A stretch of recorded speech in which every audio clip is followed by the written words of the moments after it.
Good afternoon, everybody. Thank you for joining us. My name is Michelle Price. I'm Director of Education and Outreach for the State Fire Marshal's Office, and I'm going to turn it over quickly to Mary Beth Gribble, our Interim Assistant Commissioner. Good afternoon. Appreciate everyone taking time out of busy schedules to be here. And I know that I've heard from a few folks, what's going on in this webinar that's going on the 23rd? And so for us, this is really just an opportunity with changes within our office, as well as, quite frankly, what we're really trying to do is be more transparent with our services that we offer. And I see a number of friendly faces and folks that we work with on a regular basis. But there's always an opportunity to really ask questions. And obviously, we're always looking for feedback. So if anyone in this call has worked with me in the past, and I see again some friendly faces, they know that I want to hear the good, the bad, and the otherwise from our office. So Michelle and the team here, we've also got Shane Clark representing the Firefighting Commission joining us. So really trying to, quite frankly, just again, place names with folks that are on our program staff that are providing the level of services for the State Fire Marshal's Office. And again, to give you sort of a buffet of the services offered from our office. So Michelle, I'll turn it back to you to go through team introductions for us and go back through the program. But thank you guys again for joining us today. Appreciate it. Okay, I'm going to do a quick team introduction. We have Chuck Sutherland's our data analyst, all things data guru. Kyle Evans is our infers coordinator and our specialist on anything you need to report to the feds. Adam Wodzinski is one of our community risk reduction specialists. He focuses primarily on community risk assessments and the burn trailer. We have Jason Driver, who is another community risk reduction coordinator. Jason is one of our new staff members who's just been with us a few months. He is handling Get Alarm Tennessee and the Close the Door programs. John Perry is our third community risk reduction coordinator. He's our newest staff member. We've just welcomed him to our team. And Lisa Carter is our administrative assistant too, who keeps us running. She handles all the fire department recognition, all the assistant to the commissioner stuff. And right now we also have a governor's fellow that is joining us, who his name is Bryce Main. Bryce is on here somewhere. He'll be doing a special program with us for the next few months. We're actually doing a project to try to get a final number of how many volunteer firemen we actually have in the state. There's always been that question. We have a lot of people that are career at one department and volunteer in as many as 6 other departments. And we're trying to get it where we're actually counting them once instead of 6 or 7 times. So Bryce will be reaching out to you a lot over the next few months on that. As for our open positions, right now we have one open position. It is our fire loss consultant supervisor. That position is advertised on the website at tn.gov/careers. It is open through Monday night. And that position will supervise our fire loss consultants and handle our fire fatality database. Our fire fatality consultant or our fire loss consultant program is going very big. Right now, we've got fire loss consultants statewide that can come out and do any of your cause and origin reports, work with you on your insurance, dealing with insurance companies, help you with your infers reports. So anything that is not a criminal case, feel free to call us. We'll send our people out within 24 to 48 hours and provide that service to you at no cost. The number for that is still the same. The number for that is 731-694-2448. So um, I'm going to turn it over to the team now, and we will have a time at the end of all this for questions through both chat and by raising your hands. So, Joe? Good afternoon, Tennessee firefighters. Thank you, Mary Beth, and thank you, Michelle, for putting this together and giving us this opportunity. I'm Chuck Sutherland, Fire Prevention Geospatial Analyst. I'm going to talk to you all about FDTN, and I'm going to begin by sharing my screen. Give me just a moment while I set that up. All right, y'all should be looking at a blank browser window. If you want to get to FDTN, you can always just go to tn.gov/fire, and that'll drop you right on our website. From here, you can follow this link to FDTN. And we're looking at this nice introduction page, which has a bunch of statistics. It's admittedly just a touch out of date, but we are working on it. And this should be updated within the next month and a half as the new EMPERS information drops. You'll see the statistics page once again when we log in, but before we do that, this is also open to the general public. If we wanted to hard key an address, say this address right here in Cookeville, Tennessee, and we're wondering, hey, whose fire department is that? I can always hit find and see that that is Cookeville Fire Department.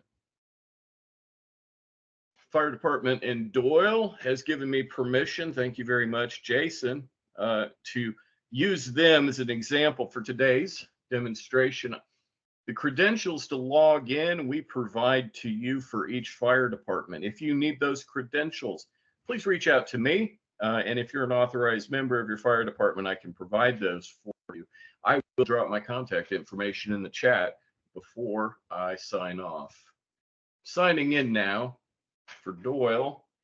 And you see three major buttons up at the top: the fire department recognition, assistant to the commissioner, ATC as we call it, and fire station verification. These are the three major things that we really want to get from y'all. There's just so much stuff to know about fire departments. We have to rely on y'all to tell us about what's going on at your station. As things change, we want to know. Now, technically, we need this information every 3 years for the registration, or excuse me, the recognition process.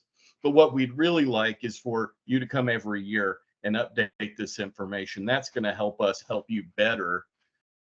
Don't forget, when you have a website like this, you can always bookmark it for easy access to get back to it. Let's begin exploring this through fire department recognition.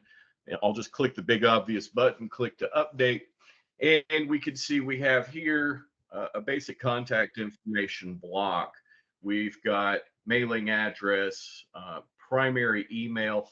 We all know how often emails change, so it's one of those things that's real important for us to keep on file, because we'll contact y'all via email pretty regularly. We want to know about what organization type you are, whether you're local, federal government, or a private entity. We're interested in what services your fire department provides. As these change, you can check and uncheck these. We're interested in personnel. This is, a number for your roster here of volunteer, paid, and career firefighters. It'll total up here. We're interested in how many of those are trained, and we're interested in the number of support personnel that y'all have got.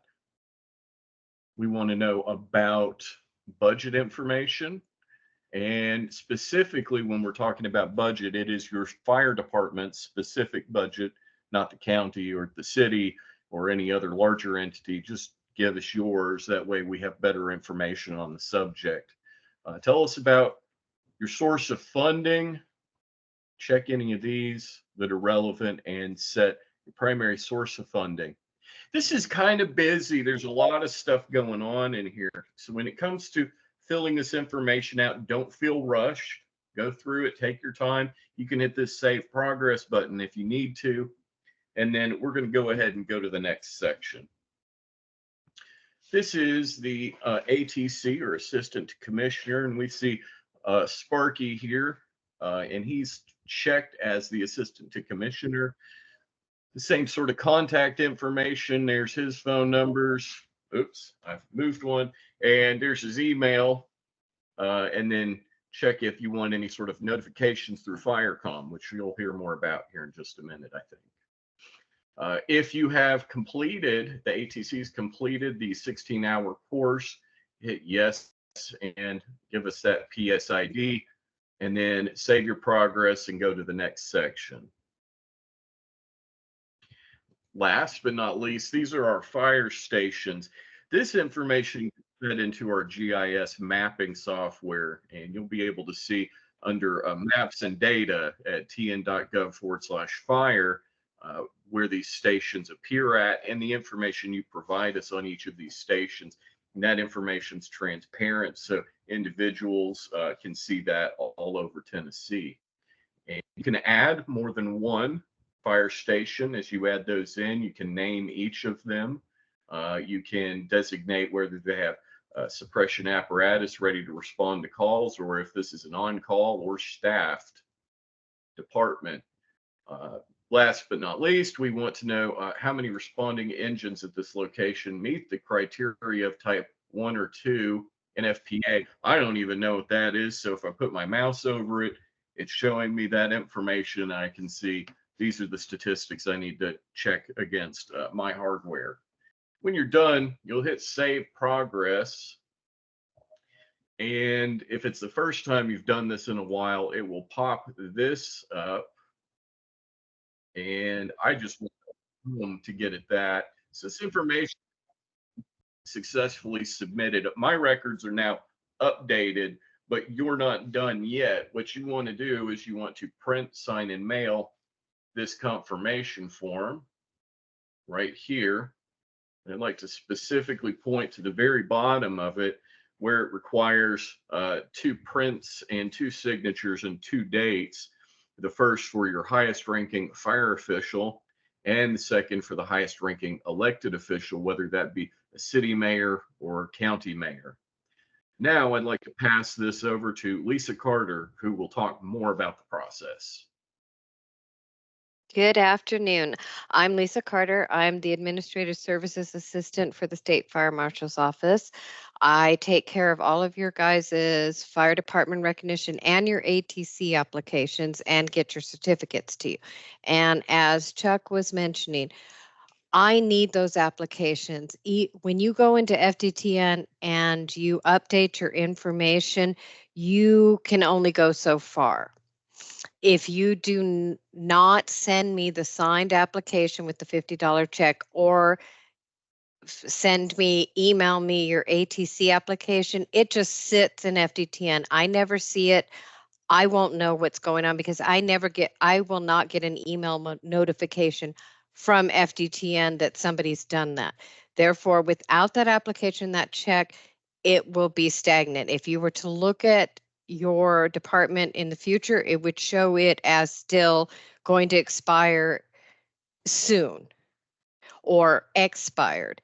I need that to be able to update the information on my end as an admin and process the information and get your certificates to you as soon as possible. Now, once I go in and do my database and the FDTN, you will automatically be updated, and you could look at yours and show that it's, not expiring for 3 more years. The certificate itself could take anywhere from 2 weeks to maybe a month at the most to be sent out to you, because I'm waiting on signatures on those. So just be patient with the process with the state that we're doing to get those to you. I'm going to drop my information into the chat as well. You can call me. Let's say you go online to the tn.gov /fire and you're looking for the application, you're trying to fill it out on your own and you can't, or it's not saving, or it's not printing, just email me, call me on my cell or my work phone, and I will get you the application. I have current applications for everything you need. All you have to do is get a hold of me. That's my job. Also, as far as the ATCs, if you have completed your course and you have a copy of your certificate, if it's possible to please include that in either your email or mail it to me so that I can mark you as complete. Otherwise, our system will show that you still have not completed the course on time, and we may bother you for it, which I don't want to do unless I have to. Basically, that's it. Chuck covered everything. So yes, please go into FDTM, but also I need that certificate, all of those applications. I need them signed. It's a regulation by the state that I have them signed by both the chief and the city or county mayor. Otherwise, I cannot process you as approved. You will just kind of sit in limbo. And even if you've put it in FDTN, those of you that have, a few have, and mailed me my check, I cannot continue on the process till I get that signed application. So if you need anything from me, I'm going to put it in the chat. Please email me, reach out to me, and I will take care of you, I promise. And then I'm going to go to the next person. Hey, thanks, Lisa. Good afternoon, everyone. My name's Kyle Evans. And yeah, so I'm the inference coordinator for the Tennessee State Fire Marshal's office. And I was originally coming on here to talk about two topics, but something came to light yesterday during a national meeting, and I just wanted to bring it to everybody's attention. And so that way, if this scenario pops up for your department, we'd very much like to know about this. And so I'm going to go ahead and share my screen here and move this out of the way. Pop that back up. It should be sharing now. All right. So the issue that came up at the national level was that iPhones 14 and above have a crash detection feature that has been alerting departments with an automated message when a iPhone user drops their phone, and it's calling out dispatches to you guys. So if this is a problem that you're seeing in your community, I'm going to drop the TFER's email in the chat once I get done. I've got several other issues that we need to go over. So once I finish that up, we can go ahead and you can get that email and just shoot us a message, let us know that this is a problem in your community or something that you're seeing. So, but anyhow, so for my initial two topics that we're going to discuss today is the first one is going to be your fire department profile within EMFERS and how to update that. The next piece is going to be nearest. All right. So, but to start on this fire department information update within your EMFERS profile. So I get calls and emails a lot of the times asking for admin level permissions to update your fire department information. And the majority of the time, what you're trying to update doesn't need that level of access, but also myself, Michelle, we're really the only two admin level permission holders here at the state. So, but anyway, so with that being said, when you're going to update your fire department information, look, there's two methods to do this. And it all depends on how your department's set up. If you're working with an RMS system, each one of those RMS systems, like I am responding, ESO systems like that, each of them are unique in their own right. So if you don't know how to export your fire departments, it should be very much similar to exporting your incident data. Now, if you don't know how, I urge you to reach out to your provider so that you can get instructions on how to extract that fire department information. So for those who are using that RMS system, look, you contact your RMS provider, you get your file exported out of your system, and then up here at the top where you've got fire departments, you're going to do import fire departments, right? Same way as you would for incidents, right? Because it's got incidents, import incidents. So for fires, we're going to do import fire departments. And once that little spinny wheel decides to load the page, all right. So at this point, look, if you're doing your imports with your incident data, you know that this looks exactly the same. So I do caution you, don't put fire departments under incident imports and don't put incidents under fire department imports. The files will fail. They're looking for incidents when it's actually fire departments and so on and so forth. So with that being said, you want to overwrite the existing fire department information to reflect the most up-to-date information in your RMS system, right? No sense in just leaving the old stuff in there, right? So overwrite the existing fire departments, and then choosing your file, look, however you go about doing this, wherever you save your stuff to. I've got an example somewhere. We got TXT file. There we are. All right. So you locate your file. You've got it entered in here. Go ahead and enter import files. You'll get that green banner saying that it was successful, or if it failed, and that will conclude your process. If you're an RMS user, you're importing your fire departments, updating this information. That's how you're going to go about doing that. Now, for my departments that are entering manually, up here at the fire departments, you're going to do search fire departments, right? Now, if you're at a county level, I may have some EMA directors on call, may have permissions to their entire county. If that's the case, your fire department block is going to show up much like how mine's looking right now, and you're going to have the ability to drill down. If you only have the permissions for your department's already going to be populated on there. All you have to do is hit search. But so it will, when you log in, you do search fire departments, it should show up like this if you only have permissions to your department. At this point, go ahead and search fire departments. And that's going to bring up your search results. Now, I just want to make a note that anything that we do in this is all a training environment. So this is all like just generic stuff. So but anyhow, it's all the same. So when your search results do come back, go ahead and click the hyperlink for the FDID, and that's going to bring up your department profile. At which point, everything between fire department information and demographics, so everything from this point up, if you have discrepancies in there, shoot me an email, and I'm going to provide that after I get done going through all this in the chat here in just a few.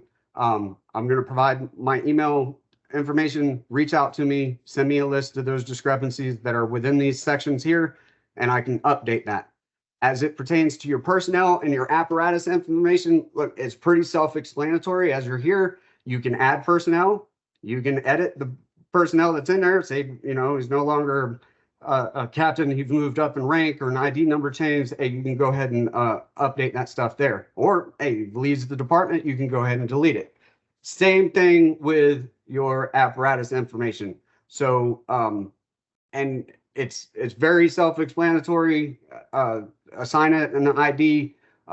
The type of apparatus, look, you can put your POVs in here. If that's what you're using to get the calls, hey, put your POVs in there.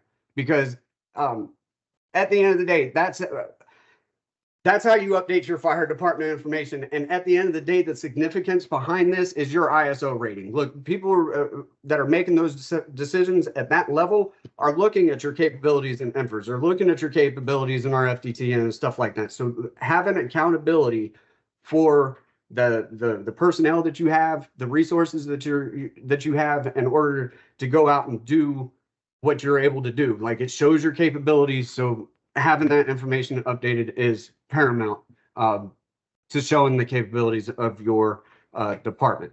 So that is the conclusion with updating your fire department information. So I'm going to move on to nearest, but in the event you forget anything that I just discussed, if you get to your login page, your homepage for Empress, scroll all the way down to the bottom. There is a link here that says training and coding help. You click on that and you're going to get a the training and coding help. And as you scroll down, there are how-to videos on all this stuff. So getting started, accounts, data entry, but this for the fire departments, what we just went over, searching fire departments and updating fire department details. All right. So, and with that same link, so I'm going to close this out. That same link, that training and coding help. So now I'm going to transition into Nearest. That same link, if you click on it on the left-hand side of the pane, you'll see the Nearest link here. It is your go-to source for any updates that are coming out as it pertains to Nearest. If you're not aware, Empress is going away. And I would suspect by this time next year, we're going to be fully onboarded with this. Empress is going away. The National Emergency Response Information System is coming in to replace that. Now, if you're watching this webinar, you're with us today, there's a high probability that you got a message last week that had a bunch of different links on how to watch these new webinars that were posted. So you can watch the webinars that are here for the new ones and the historical ones. So you've got that information there. And then as it pertains to the message, if I can get that thing to get out of my way. All right. See if I can move it. Nope.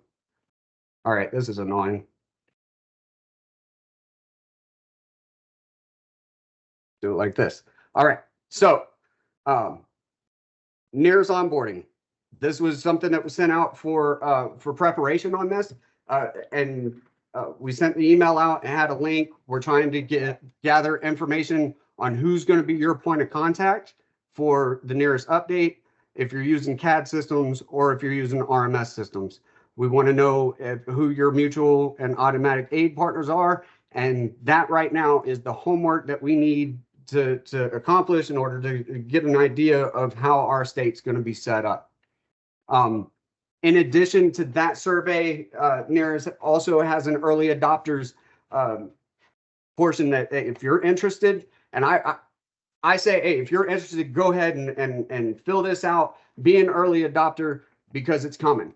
There's no sense in trying to delay it. And then the inevitable is that Nearest is coming. That is inevitable. There's no way. I don't see it going any other way. So I just say prepare for that. And the best way to do that is start getting yourself engaged.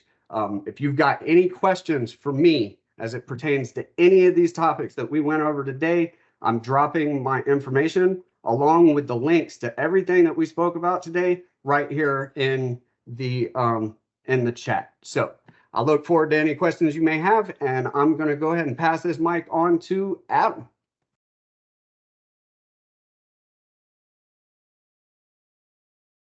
All right. Good afternoon, everyone. I'm Adam Wazinski. I'm one of the community risk reduction coordinators. I'm going to be discussing community risk reduction, which is CRR, and the state's ability to provide you with a CRR assessment.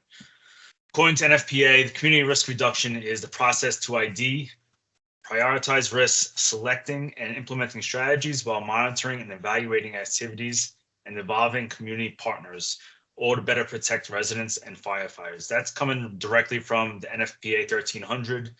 CRR is just a focused, targeted approach to meet the needs of your individual community. It's getting ahead of the call, as we say. The CRR process has always included the following things. It's conducting a community risk assessment, which is what we provide to you upon request, and we review it with you in person and walk you through the process. After that, we prioritize your risks, or you prioritize your risks, because this is your plan, and you're going to decide what should be a priority in your community. You're going to design and implement interventions for risk reduction. We don't try to reinvent the wheel. There are numerous interventions that have been proven effective, but you are able to. Let's see if I can find. All right, thank you about that. The interventions, we're not going to reinvent the wheel. It's a matter of you using ones that already we know work, but then also adding your own little touch to it. And then at the end, you're going to evaluate your outcomes and adjust as needed. You're going to decide if something is working or not. You're going to be able to change your plan at any time. It's your CRR plan. CRR involves the whole community. It's a circular process that never ends. It's strategic, intentional, and deliberate, while also being targeted, focused, and systematic. You're using your limited resources in a more efficient way. Everything that we do in the fire service comes with a why. You don't start randomly pulling ceilings unless you know why. Why am I pulling this ceiling is always what I was told. The CRR assessment and the plan provides you with the why. Why do you need more staffing? Why do you need another fire station? Why do you need more money in your budget? Why do you need to put in for a grant? It's written to be easily read and understood by everyone in the community, from your members to outside elected officials. You're not writing a thesis, you're keeping it very straightforward. I understand a lot of you have a lot on your plate already. My job is not to add to it. I try to make this process as straightforward as possible and give you the ability to document your hard work, which the most of you are already performing. This service can be requested via phone or email. I'm going to drop my information into the chat, and you can even send me a text if you want to start going, if that's easiest for you. The second thing I'm going to be touching is the burn demonstration trailer. It's a side-by-side burn demonstrations. The trailer is 3 main compartments. From left to right, there's a non-sprinklered living room setup, a doorway leading to the baby's room, and then another doorway that leads directly into a sprinkler protected living room laid out with identical furniture. We work with the National Fire Sprinkler Association and ServPro to provide this demonstration. It's free for your community. It's used at community events such as fairs, fire, and public safety education events. Usually they're on the larger side, not so much for fire personnel, since we all know what a fire is like. We find there's no better way to witness the effects of a fire, the life and property saving benefits of sprinkler systems, closing the door, smoke alarms, the importance of fire safety plans, than a real life in-person example. The first part of the demonstration, we ignite the sprinkler protected side, discuss the sprinkler systems, their importance to begin the burn.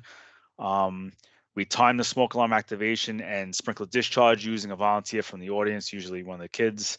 After activation, we have your fire personnel wash down the room and highlight the protection the door was provided, and the part of close the door initiative that we always try to get out there. We then ignite the opposite side, which is the unprotected room, which has the same furnishings and layout, but without the sprinklers. We again stress the time of activation of the smoke alarm, highlight the national average from call processing to dispatch to arrival compared to a fire stage. And usually the room is fully involved before the average fire department has even left the station. We highlight the closed door, protecting the baby's room, even with the room fully involved. Get out, stay out, and the importance of fire safety plans with the audience. Your department eventually does come extinguish the fire in full bunker gear and on air to show your personnel in action. If you're interested in this, it is first come, first serve booking. It's completely dependent on scheduling and turnaround time of the trailer.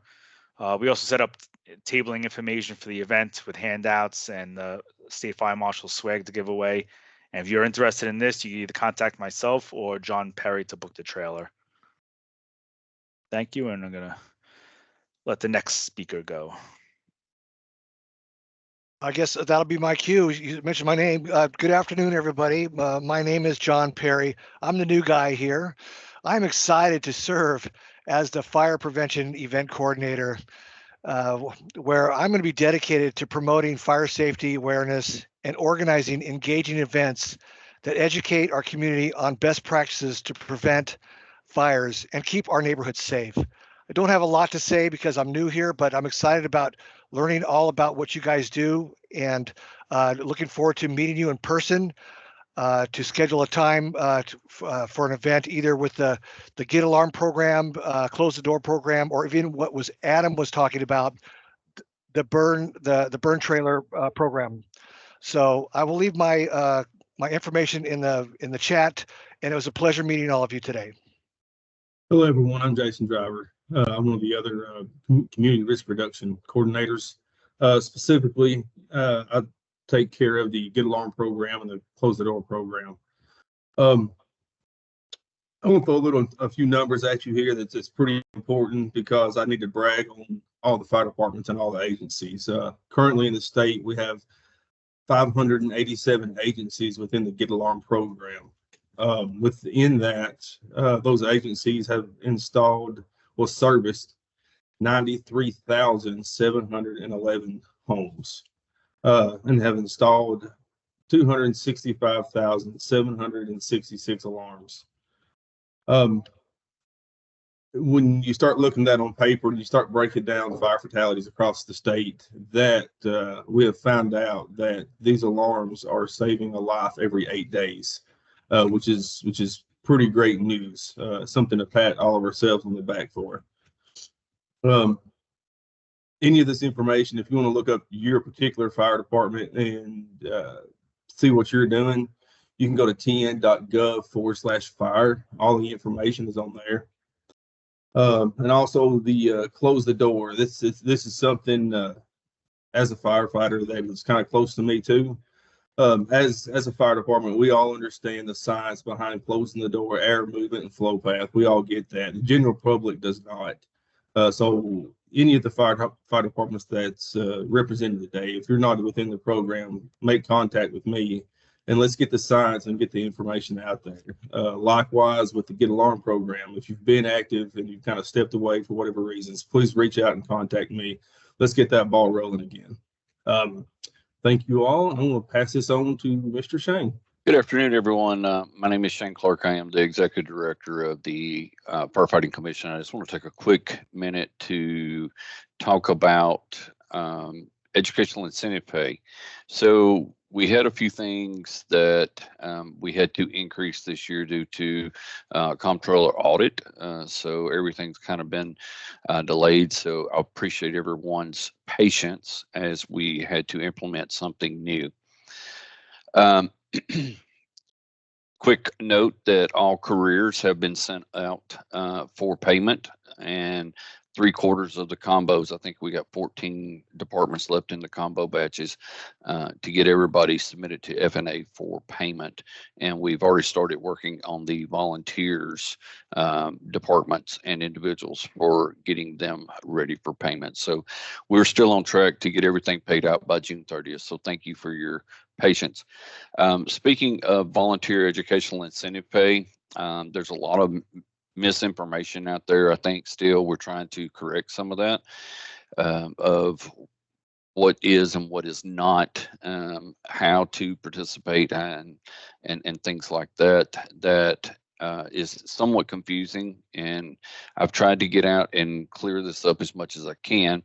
And one of the things that I've been doing and my coordinators have been doing is to get out and have one-on-one conversations face to face. That way you can ask the questions on what you thought it was or you didn't know about that. We've really tried to streamline the process. So if you are a department that isn't participating in the volunteer educational incentive pay, or a career department, we do have a few of those that are not participating, please contact me, and I will get out there and be happy to meet with your organization. Or if you just have some questions, feel free to contact me. Again, I'll drop my contact information in the chat, but please reach out. We really want to, I'd love to have 100% volunteer participation because it is free money. You're already doing the training probably. It just needs to be submitted. So it's very simple. And like I said, there has been some confusion on it's too difficult. I don't have time for that. And believe me, it's really not that case. So if you feel like that's your case, is just please reach out to me and I'll try to clear up some of that informational stuff for you. So please contact me and let's don't leave $600 on the table for volunteers, please. Thank you. Wanted to give everybody an update on VFEET and the Rescue Squad grants. Those have been approved by the legislature to be offered again this year. VFEET stands for Volunteer Firefighter Education and Training Grant. I know some of the career departments feel left out on that. Don't. If you provide rescue services, as long as you are the designated rescue agency for your primary response area, you are eligible for the rescue squad grant. So you're not left out completely. As of last Friday, all of the VFEET money, the awards, have been deposited to your account or the checks have been mailed out. As of right now, the rescue squad payments are coming out in batches. The new system does them so many at a time, and we're anticipating all of those to be out within the next week to 2 weeks. Closeout documentation for all those grants will be sent out. I will be sending that within the next week or two also. One thing, we've mentioned a lot of our programs. If you are active in the programs, then you get extra points on the application. So thank you again for joining us. And if you need us, call us.